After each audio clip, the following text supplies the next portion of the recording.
kesempatan Ramadan ini, mari kita kembali mengintrospeksi diri. Yang pertama saya mengajak kepada teman-teman adik-adik kita dari Gen Z, temukan diri Anda kembali pada waktu Ramadan ini. Temukan jati diri Anda sebagai manusia. Manusia yang tidak hanya terdiri dari darah dan daging, tapi juga ada hati dan perasaan. Ala inna fil jasadi mudghah. Fa idza saluhat saluhal jasadu kullu wa idza fasadat fasadal jasadu kullu. Disinilah pentingnya kita selalu mencermati hati.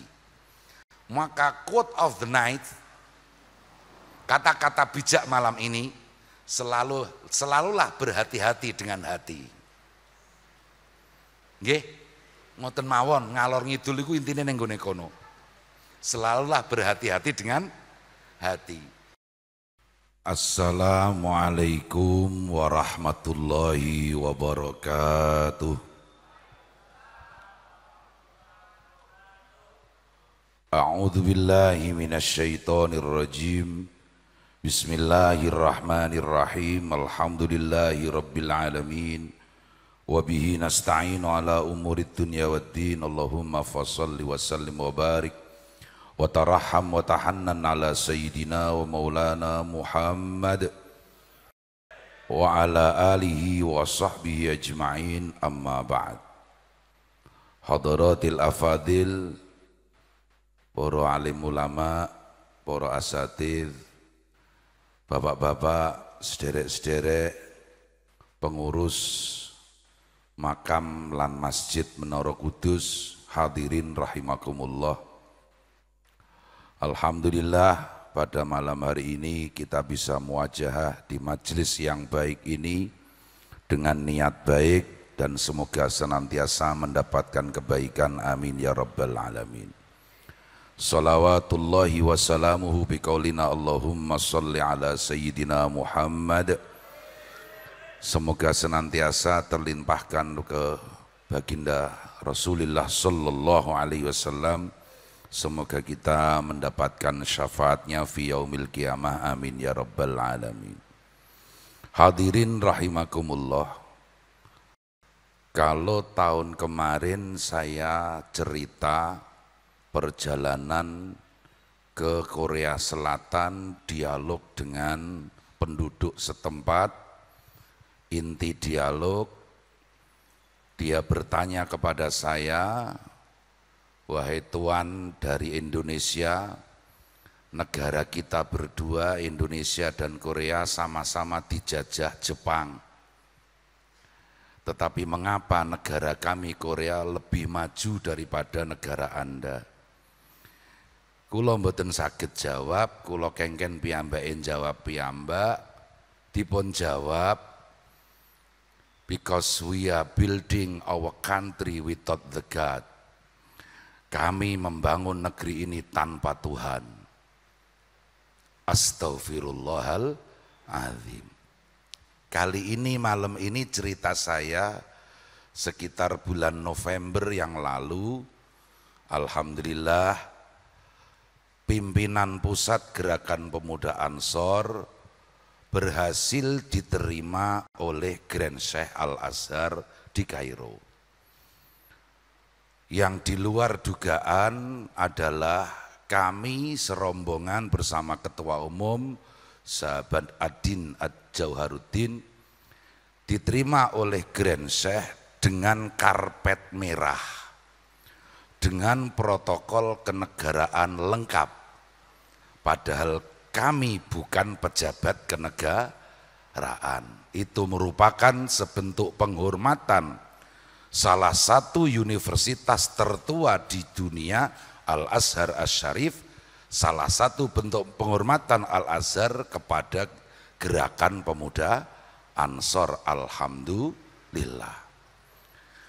Dalam kesempatan sowan kami pengurus pusat Ansor, pimpinan pusat Ansor kepada Syekh Azhar, di akhir pertemuan Syekh Azhar memberi tausiah singkat saja.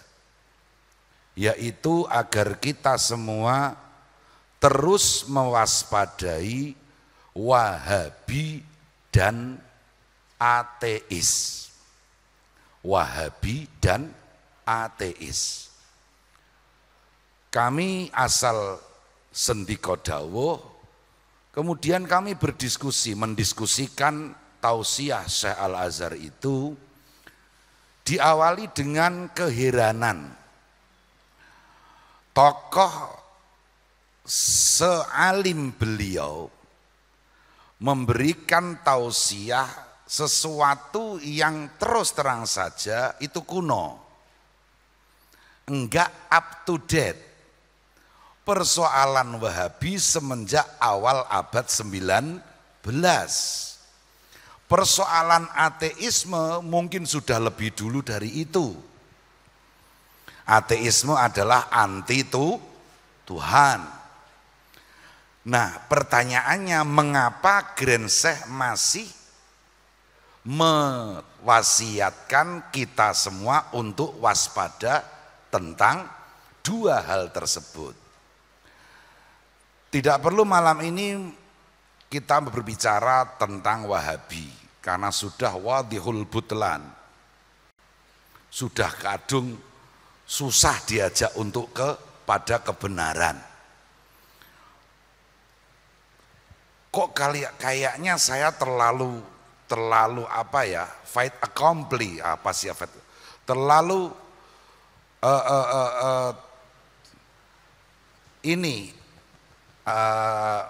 subjektif. Tapi baiklah, kita sementara sisihkan perdebatan itu. Kita menuju kepada ateisme. Ateisme sebagaimana kita ketahui adalah gerakan anti Tuhan, dan itu sudah sekian lama. Kemudian muncul apa yang disebut misalnya dulu komunisme, sosialisme, dan seterusnya. Tiang sing boten pengen duwe pangeran. Kita kemudian mencoba mencermati apa yang sedang up to date saat ini. Dimulai dari apa yang tersebar di media-media sosial. Kita temukan ada 4 istilah yang sedang up to date. Saya harus membawa referensi supaya tidak asal ngomong. Yaitu ada 4 term, 4 istilah. Pertama FOMO, kedua JOMO, ketiga YOLO, keempat mana ini? Oh iya, YOLO, FOBO, JOMO, FOMO. Mbon nanti midanget. Terus onten sing mandrok-mandrok berarti yo mengikuti. FOMO adalah penyakit, keempat-empatnya ini penyakit kaum muda, Gen Z kalau kita menyebut. Fear of missing out, takut ketinggalan zaman. Kemudian kalau JOMO, joy of missing out, kalau sudah kadung tertinggal maka peduli amat aja nggak peduli. Kemudian yang paling penting di sini adalah YOLO, you only live once. Kamu ini hanya hidup sekali, let us enjoy our life. Mari kita nikmati hidup ini karena hidup hanya sekali. Mari kita garis bawah ini. Apa kaitannya dengan ateisme yang kemudian juga oleh Grand Syekh dikatakan gerakan itu bitamwilin ghairi mahdud, dengan pendanaan yang tidak terbatas, nule mboten saged diitung. Sakniki nopo kaitane penyakit YOLO kalih keimanan kita? Jadi kalau kita menyimak rukun iman itu jelas. Yang pertama antu'mina billah.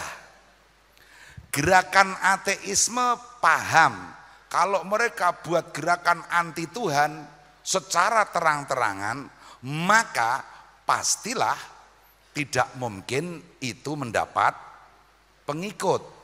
Karena alhamdulillah gerakan-gerakan keagamaan, terutama kalau sudah mulai Ramadan seperti ini, seluruh stasiun televisi berlomba-lomba menayangkan acara-acara keagamaan.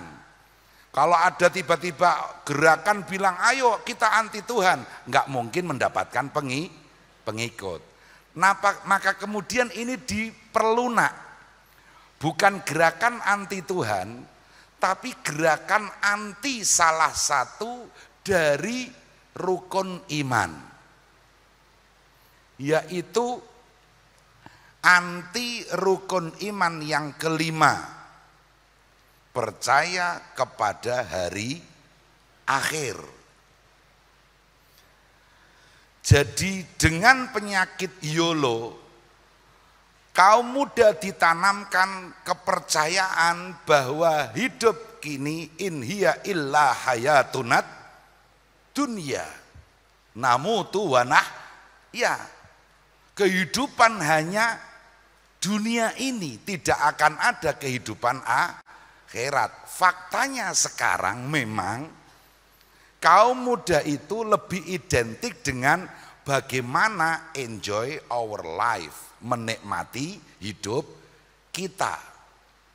Dalam bahasa guyon, saya sering berseloroh. Saya itu kalau jadi guru atau jadi dosen di mana saja, selalu cepat jadi dosen dan guru idola. Rahasianya cuma satu, asal nggak ngasih kerjaan ke siswa maka pasti, asal nggak suka ngasih PR maka pasti menjadi guru idola. Karena PR dan tugas sekolah itu mengurangi waktu untuk menikmati hidup. Saya kira bapak-bapak yang mungkin juga guru merasakan niku napa mboten? Enggak. Bahkan anak saya sendiri suatu saat punya PR 4 dalam satu hari. Banting-banting tas, ya namanya lagi emosi. Bah, jenengan kan ketua pengurus yayasan. Itu guru dipecat saja. Loh, ada apa gerangan? Suka ngasih PR. Astaghfirullahaladzim. Singkat kata, apakah ini bisa dibuktikan atau tidak? Yang jelas sekarang ini kaum muda sudah tidak ada yang percaya kehidupan setelah mati. Berarti apakah itu keberhasilan gerakan ateisme atau tidak? Faktanya kemudian rukun iman nomor 5 hilang dari peredaran, naudzubillah min dzalik. Nah ini tantangan yang harus kita benar-benar merenung. Apalagi kalau kemudian dalam bahasa santri desa. Dalam bahasa santri desa, kita ini hidup di zaman nirtirakat. Tidak ada lagi tirakat. Guru-guru besar kita, masyayikh-masyayikh kita mendidik para siswa dan santrinya itu, mendidiknya zahir dan batin. Tidak hanya sekedar transfer of knowledge, tidak hanya meningkatkan kemampuan kognitif, tapi lebih juga kepada afeksi dan psikomotorik. Paham napa mboten le? Wali-wali murid, kalau kata orang, zadu atina billatan, nambahi telese lemah, menambahi persoalan yang lebih rumit lagi. Mengapa? Wali-wali murid yang penting rapot anaknya bagus, maka dikira pendidikan sudah berhasil. Kalau sudah putranya mendapatkan ranking tertentu, maka itu sudah hendak diurusi apakah anaknya sholat atau tidak, atau apakah minas sunan almarhubah ladatul lab itu nyontek kalau lagi ujian, apalagi ujian pakai gadget. Asalkan nanti prosesornya tinggi, itu bisa multitasking. Jadi membuka pertanyaan sekaligus membuka sumber dari segala sumber ilmu hari ini, yaitu Syekh Google rahimahullah. Kemudian keberhasilan nilai rapot menjadi ukuran keberhasilan dunia pendidikan. Nah ini yang semakin, dan itu didukung oleh wali-wali santri, wali-wali murid. Saya sering ngomelin istri saya, kalau misalnya tiba-tiba tanya anaknya lewat WA keluarga, "Hei, sudah makan apa belum? Umi itu loh sudah capek masak, sudah tersedia di meja makan." Langsung saya gerutui, kok nggak pernah ada, "Hei, sudah sholat apa belum?" Yang penting monggo nggih bapak-bapak mangke kondur ibune dipun dawuhi, ojo pernah takon anakmu wis mangan ta durung, ora urusan. Sing penting disediakno masakan, ora ana sing mangan ya disedekahno tangga. Pembicaraan melebar, baik kembali ke laptop. Salah satu penyakit yang lain, apalagi generasi sekarang ini tidak hanya sebagai korban pandemi bertahun-tahun di dunia pendidikan, di mana waktu itu PJJ, pembelajaran jarak jauh, pembelajaran lewat daring, dikiranya asalkan peserta didik dicekoki pengetahuan selesai.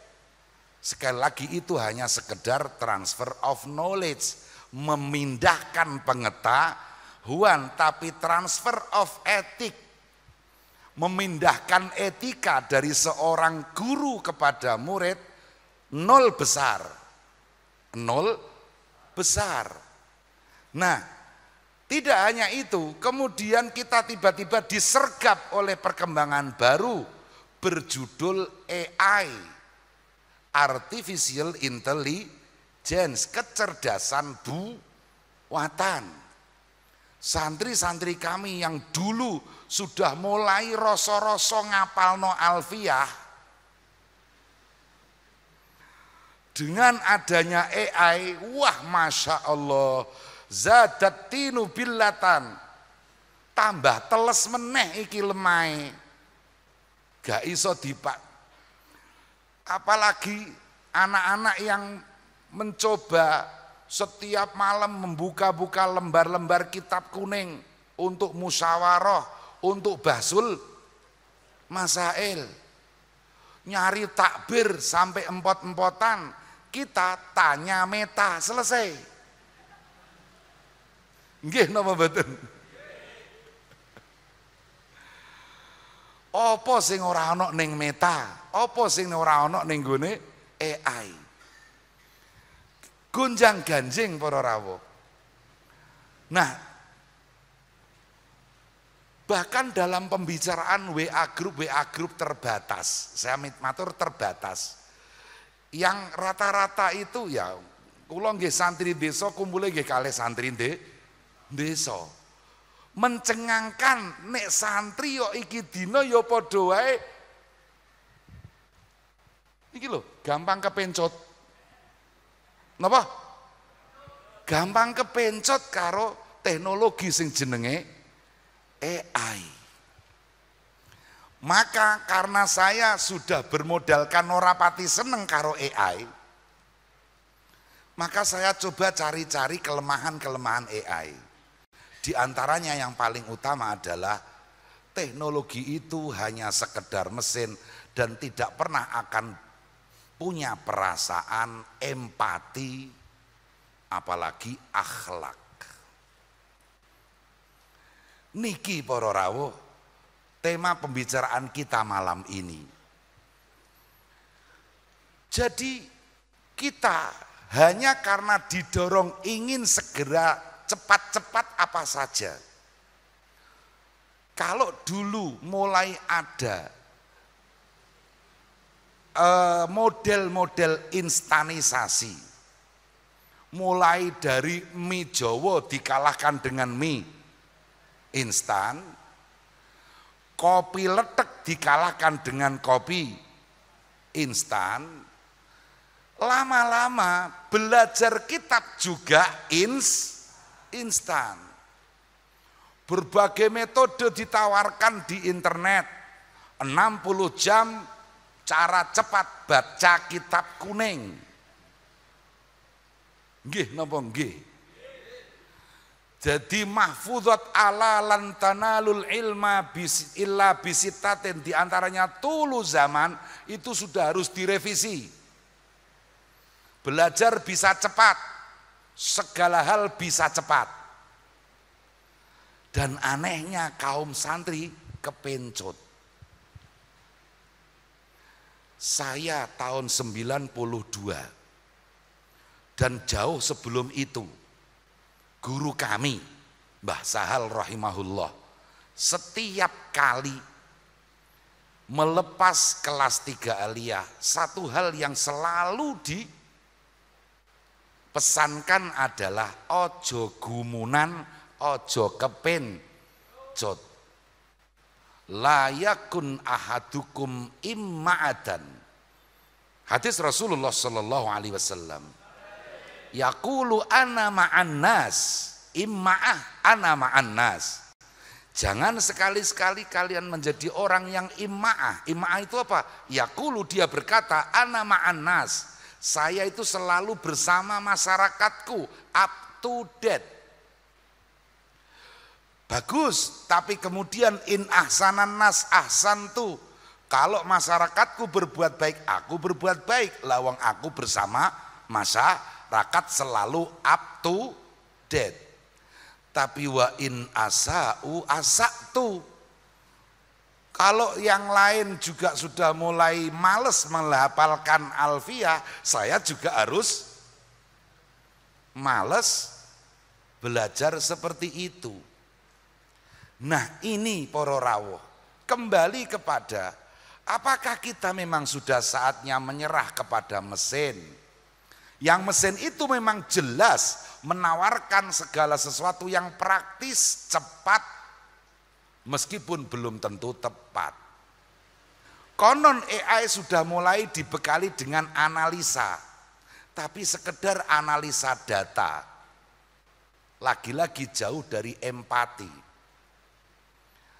Para rawuh ingkang kinurmatan, kula tak maos hadis mawon niku wau mbah ngalor ngidul ana isine mbah ora ngertos. Kula tak maos hadis niki luar biasa. Qala Rasulullah sallallahu alaihi wasallam, riwayat Anas bin Malik muttafaqun alaih. Lallahu afrahu bitaubati abdihi min ahadikum saqata ala ba'irihi wa qad adallahu fi ardi fulah. Wa fi riwayatin li muslimin lallahu asaddu farahan bidaubati abdihi hina yatubu ila akhirih. Singkat kata begini, Nabi memberikan gambaran bagaimana Allah itu lebih bahagia dengan tobat seorang hamba dibandingkan dengan misalnya panjenengan punya seekor domba atau apalah binatang. Sejak pagi binatang ini keluar hilang. Anda cari ke sana kemari sampai sore hari enggak dapat.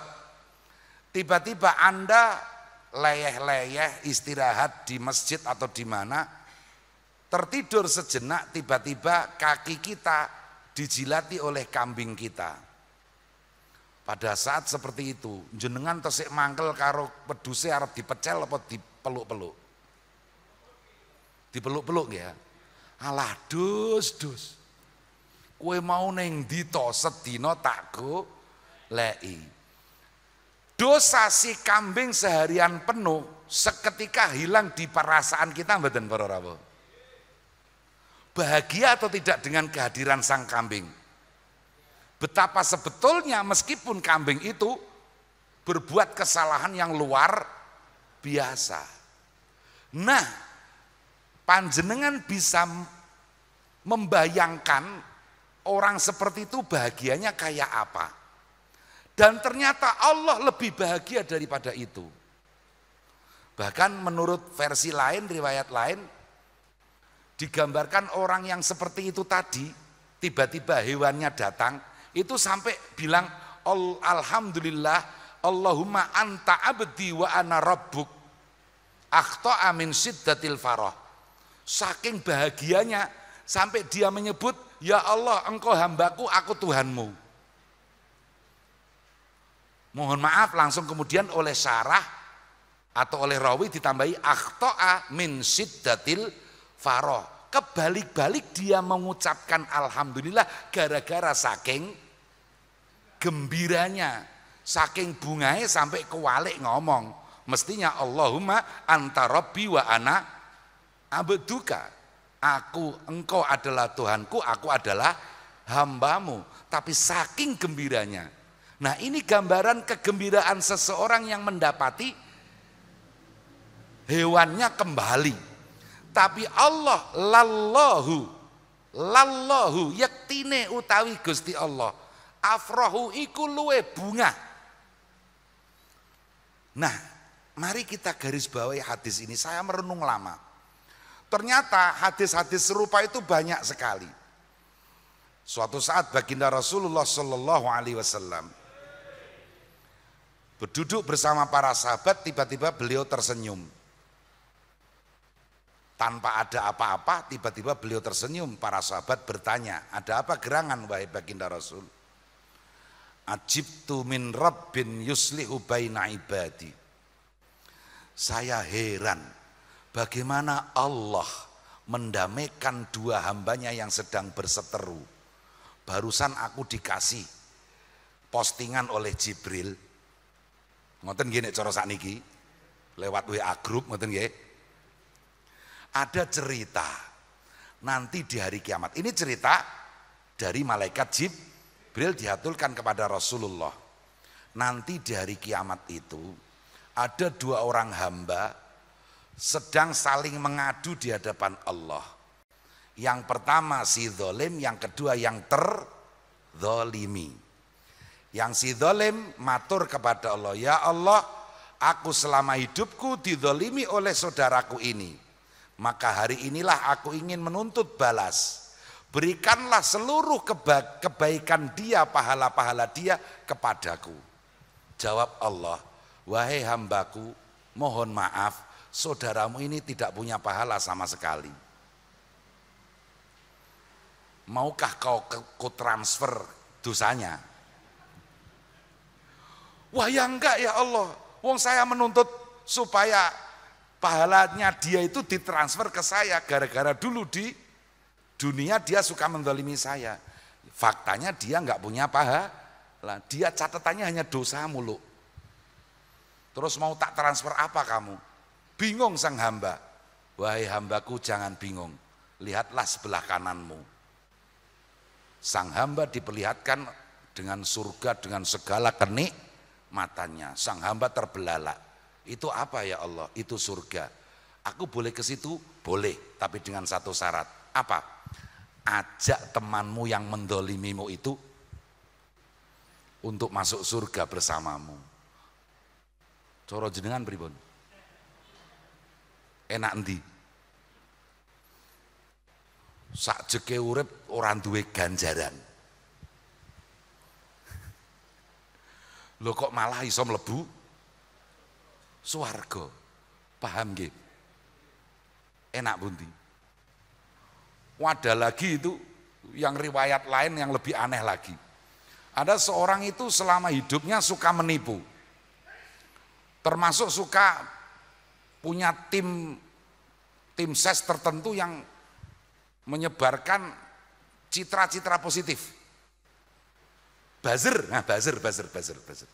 Ternyata sejak dulu ada itu. Pokoknya zalim. Singkat kata, sebelum dia meninggal, kemudian dia kontrak sama 2 orang.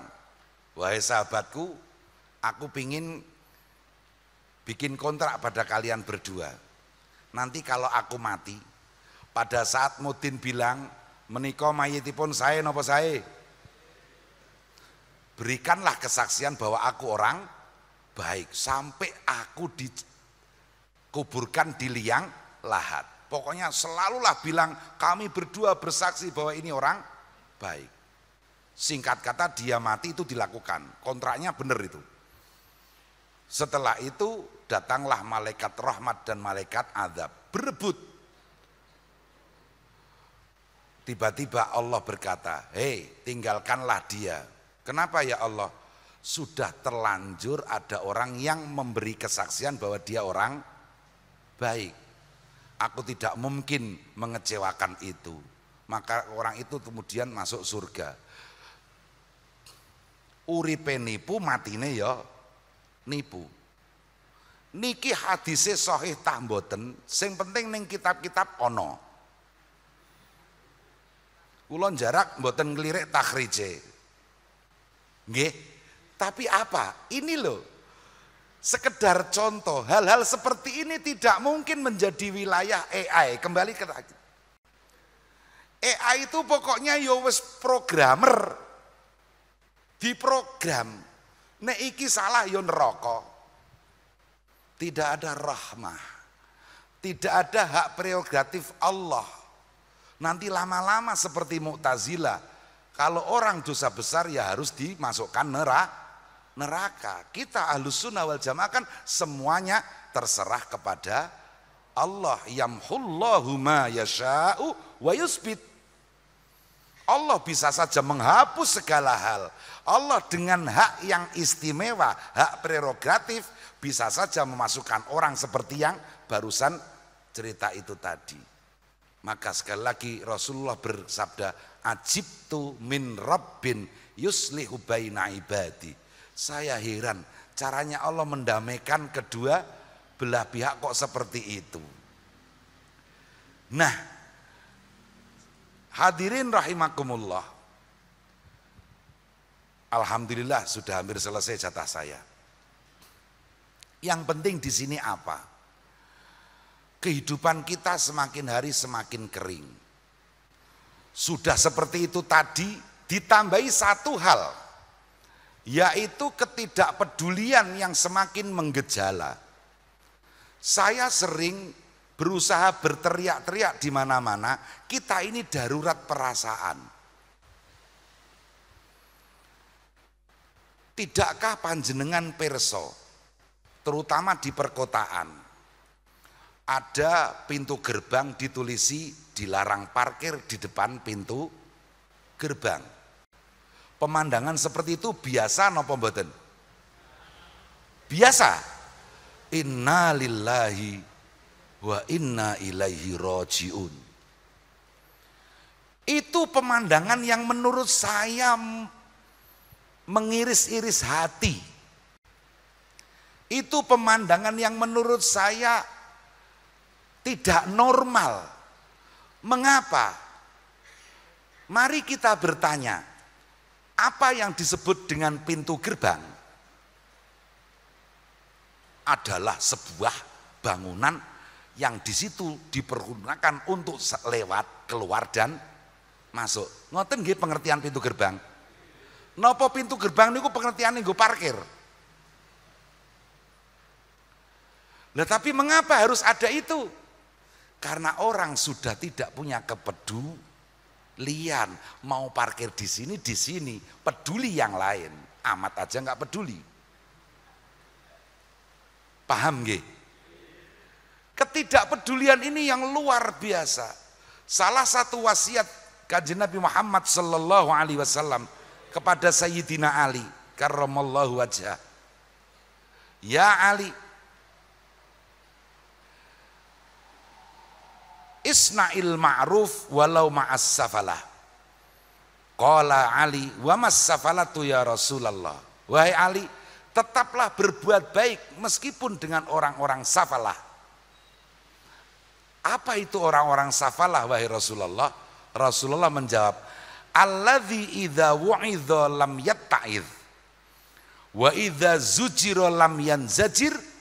Dan yang ketiga, wala yubali bima qala wa ma qila lahu. Yang pertama yaitu orang yang tidak pernah mau mendengarkan nasihat. Kata-kata ini sepertinya sudah terbiasa kita mendengarkannya. Jujur li. Pengajian yang semeriah ini tuh kayaknya apalagi rutin setiap malam, kayaknya hanya ada di sini deh. Pengajian pitulasan itu saya menggambarkan seperti orang yang mati di dalam kuburan berdoa, Allahumma anis wahdatana. Ya Allah, temanilah aku dalam kesendirian ini. Ngaji kados ngeten angger bengi ramene pol, pemeneh sesuk bek. Paham nggih? Kula sih ora GR wae, ora ono sing ngaji tetep ngaji kula kok. Karena juga ini mboten napa-napa nggih. Nabi itu pernah dikasih informasi sama malaikat Jibril. Informasinya apa? Suatu hari saya diperlihatkan oleh Allah. Nabi punya pengikut kurang dari 10 orang. Nabi pertama. Yang kedua, Nabi punya pengikut cuma 2 orang. Dan yang ketiga, Nabi enggak punya pengikut. Yang kelima, Nabi dengan pengikut lumayan. Dan yang keenam, Nabi dengan pengikut terbanyak, yaitu aku, Rasulullah Sallallahu Alaihi Wasallam. Jadi nek ngaos kok ora ono audien, kok kecewa, berarti yo ora tahu ngaji. Wong Nabi saja ada yang tidak punya pengikut, atau hanya sekitar 9 saja. Tapi pengikut itu sekarang kalau di media sosial bisa dibeli dengan akun anonim.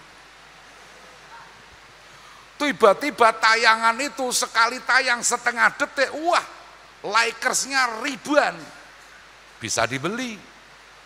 Nah ini kan Nabi aja sampai kalah kan begitu kan. Bon maksud malah niku iseng. Napa niki? Kita sudah kerap mendengar bahwa ternyata banyak yang sudah mulai tidak menerima nasihat. Itu satu, sifatnya orang safalah. Yang kedua, kalau dilarang itu seperti dikongkon. Dulu pernah ada candaan dasar wong Jawa dipenging kaya dikongkon, lak ngoten nggih Bapak-bapak nggih. Nah ini safalah. Dan yang terakhir, orang yang tidak peduli. Ketidakpedulian itu semakin menggejala. Kula matur gambaran kemawon.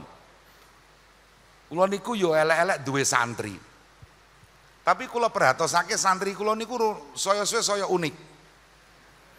Akhir-akhir niku kula nggotong galon niku dideloki kali santri kula.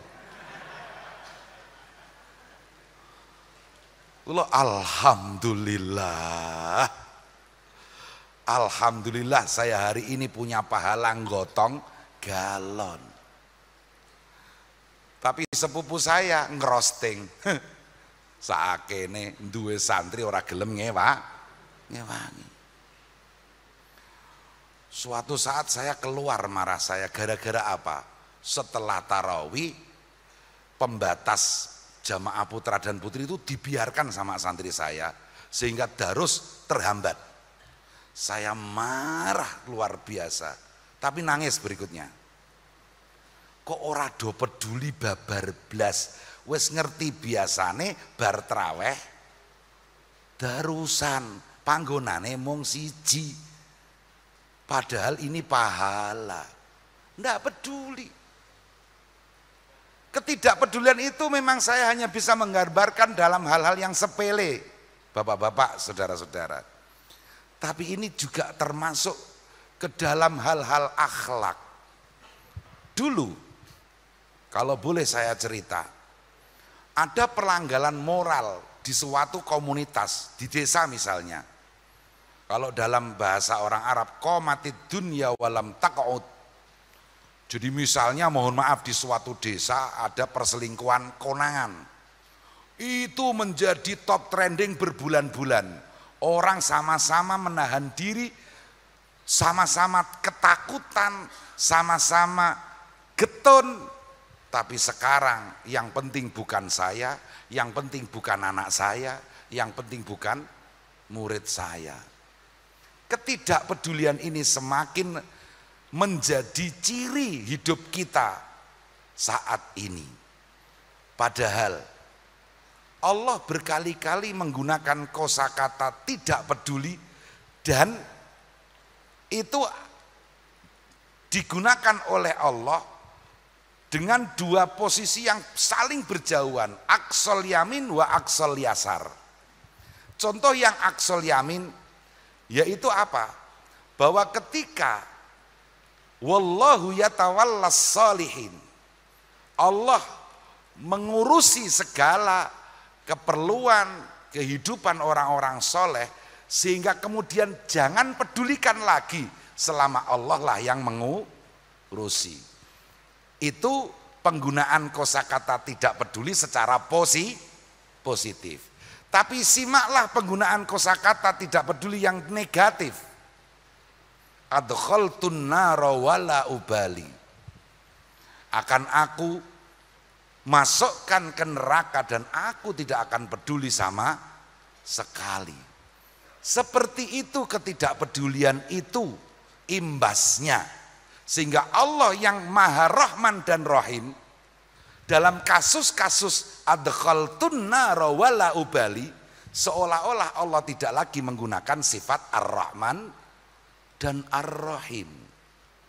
Betapa tidak mengerikannya bapak-bapak, saudara-saudara. Nah, itu sekedar gambaran.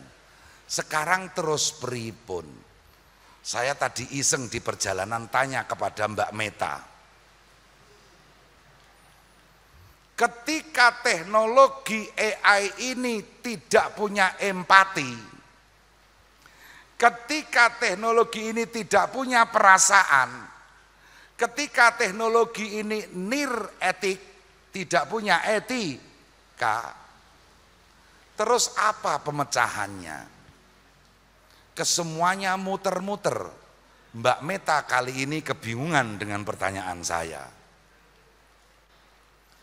Maka tiada lain kembali kepada ajaran-ajaran kita.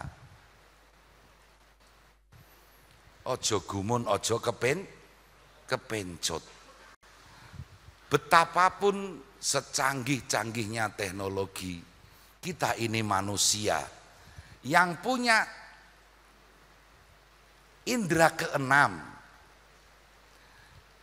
yang tidak hanya sekedar hidup di atas hak dan kewajiban, tetapi di sana ada konsep yang jauh lebih mulia daripada sekedar hak dan kewajiban. Kita hidup ini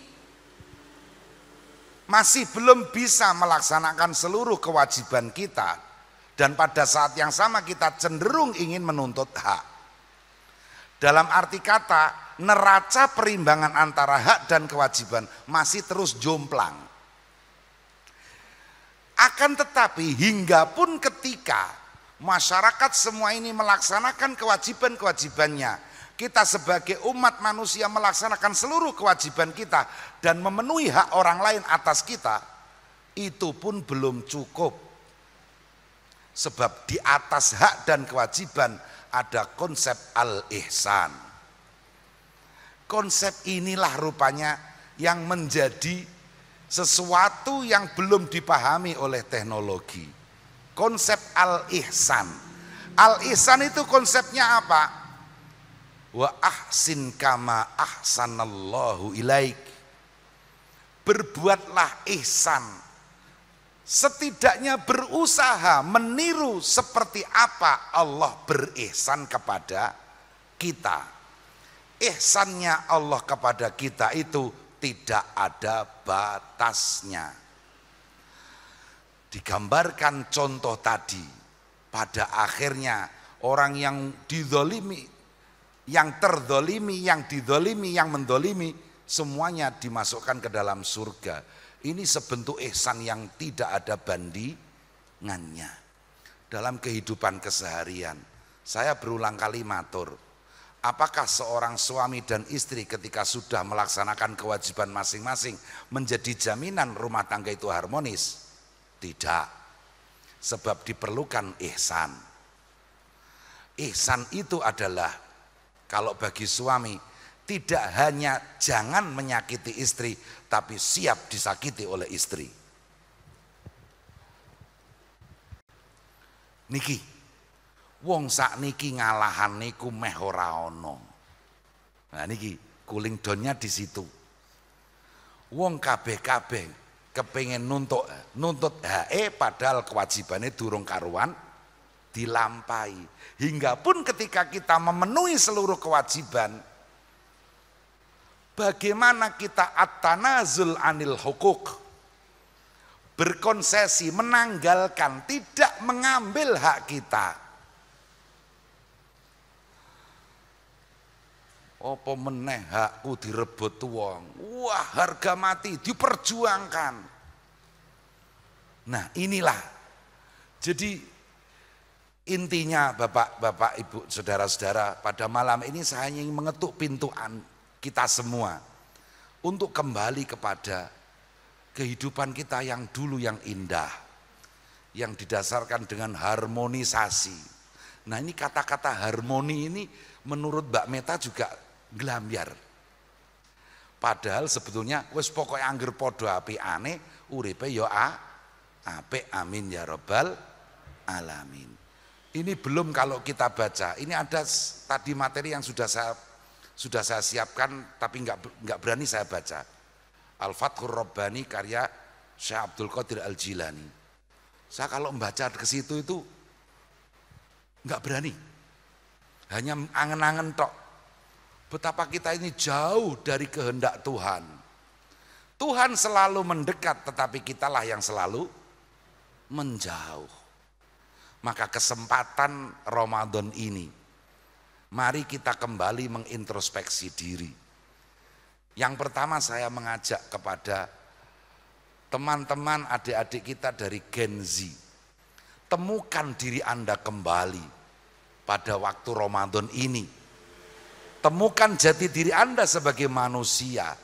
Manusia yang tidak hanya terdiri dari darah dan daging, tapi juga ada hati dan perasaan. Ala inna fil jasadi mudghah.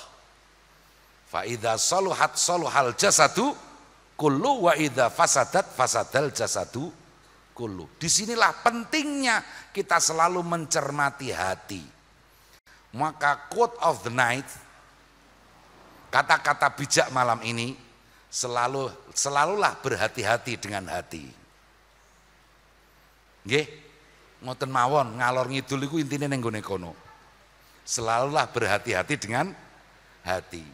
Mengingatkan saya pesan Abah Habib Lutfi suatu saat, kamu boleh nyari guru siapapun, seperti apapun dia, keilmuannya apapun. Yang penting dia masih berusaha memperbaiki hatinya. Itulah guru yang harus kita cari hari-hari ini. Bukan yang guru sebagai profesi, apalagi menunggu gaji 13 yang diblokir.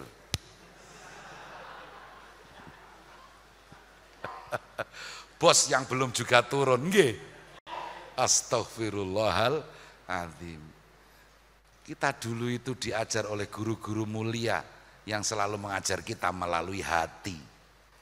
Tidak hanya pengetahuan tapi hati. Demikian yang bisa saya aturkan pada malam hari ini. Janganlah kita kepencut, janganlah kita gumunan. Kita masih punya hati yang harus selalu kita jaga untuk senantiasa mengingat zikir kepada Allah Subhanahu wa ta'ala. Semoga kita semua mendapatkan ridhonya fid dini wad dunya wal akhirah bi barakatil Fatihah. Bismillahirrahmanirrahim. Alhamdulillahirabbil alamin. Arrahmanir rahim. Maliki yaumiddin. Iyyaka na'budu wa iyyaka nasta'in. Ihdinas siratal mustaqim. siratal ladzina an'amta 'alaihim ghairil maghdubi 'alaihim waladdallin. A'udzu billahi minasyaitonir rajim. Bismillahirrahmanirrahim. Allahumma bi barakatil Fatihah ighfir lana dzunubana ighfir lana dzunubana ighfir lana dzunubana wa kafir 'anna sayyi'atina wa tawaffana ma'al abrar ya azizu ya ghaffar ya rabbal alamin. Allahumma a'inna ala dzikrika wa syukrika wa husni ibadatik. Allahumma inna nas'aluka ridhaka wal jannah wa na'udzubika min sakhatika wan nar wa na'udzubika min sakhatika wan nar wa na'udzubika min sakhatika wan nar. Allahumma arinal haqqa haqqan warzuqna ittiba'ah wa arinal batila batilan warzuqna ijtinabah. Allahumma sallimna wal muslimin min afatid dunya wa adzabil akhirah wa min musibatihima wa baliyatihima wa fitnatihima wa fadihatihima birahmatika ya arhamar rahimin. Allahumma innaka afuwun karimun tuhibbul afwa fa'fu anna ya karim fa'fu anna ya halim fa'fu anna ya rahim. Allahumma taqabbal minna siyamana wa qiyamana wa ruku'ana wa sujudana wa tilawatana wa jami'a amalina birahmatika ya arhamar rahimin. Rabbana zalamna anfusana wa illam taghfir lana wa tarhamna lanakunanna minal khasirin wa tub alaina innaka antat tawwabur rahim. Wa sallallahu ala sayyidina Muhammadin wa ala alihi washabihi wasallam walhamdulillahi rabbil alamin bisirri asraril Fatihah. Iyyaka na'budu wa iyyaka nasta'in. Suratal ladzina an'amta 'alaihim. Sedanten kekhilafan nyunaken pangapunten wallahul muwaffiq ila aqwamit thoriq. Wassalamualaikum warahmatullahi wabarakatuh.